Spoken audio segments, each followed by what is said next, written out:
Պարոն Սաղաթելյան, Լուսավոր Հայաստան կուսակցության առաջնորդը առաջարկում է, որ ընդդիմադիրները մեկ ճակատ կազմեն ու այսպես ուժեղ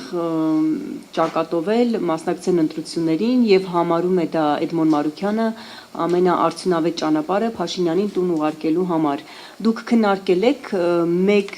ճակատով մասնակցելու, որ լինի երկու բևեռ, իշխանություն, ընդդիմություն։ Քննարկել եք այդ հարցը ու արդյոք համարում եք, որ դա արդյունավետ է, այդպիսով հնարավոր է տապալել գործող իշխանությանը, դա համարում եք արդյունավետ ճանապարհ։ Ուրեմն մենք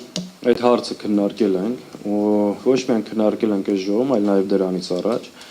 Ինքը իրականում լավ գաղափար է, մենք խորքի մեջ այդ գաղափարին դեմ չենք, բայց գործնականում այն իրականացնելը գրեթե անհնարին։ Ինչու՞, որովհետև նախ արդեն մի քանի ուժեր շատ հստակ հայտարարել են, որ պատրաստ չեն մեկ բլոկով մասնակցելու, եւ երկրորդ, որ անկեղծ ասեմ, դրա արդյունավետությունն էլ 100%, ինչպես պնդում են մեր շատ գործընկերներ, 100% համոզմունք չի, որ դա շատ արդյունավետ է։ Ինչու՞, որովհետև երբ որ բոլոր ուժերին նույնացնում ես, մեկի անձեռեցինգը ասում եմ մյուսին ու հակառակը, իհարկե ուժերը մեկ տեղում ես հնարավորությունները, ռեսուրսները, բայց նաև այդ նույնացնելով հանրության տարբեր շերտերի զրկում ես այլընտրանքային հնարավորություններից։ Քանի որ այդ ըստ էության գործնականում անհնար է, մեր առաջարկը հետևյալն է, որ ընդդիմադիր դաշտի ուժերը պետք է մի կողմ դնեն շատ ամբիցիաներ, տարաձայնություններ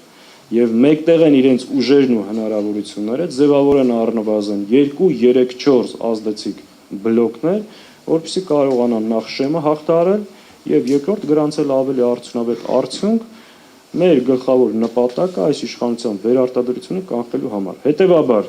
քանի որ հնարավորություն չկա մեկ միասնական դաշինքով, առնվազն պետք է ամեն ջանք գործադրել մի քանի խոշոր բլոկ ձևավորելու համար։ Սա է մեր մոտեցումը եւ այդ բլոկների հնարավորությունը կա ու արդեն դաշտում մի քանիսը նշմարվում են։ Ու անկախ նաև այդ ձևաչափերի որոշումից մենք գտնում ենք, որ կան կարևոր առաջնային օրակարգային հարցեր, որոնց շուրջ պետք է համագործակցենք։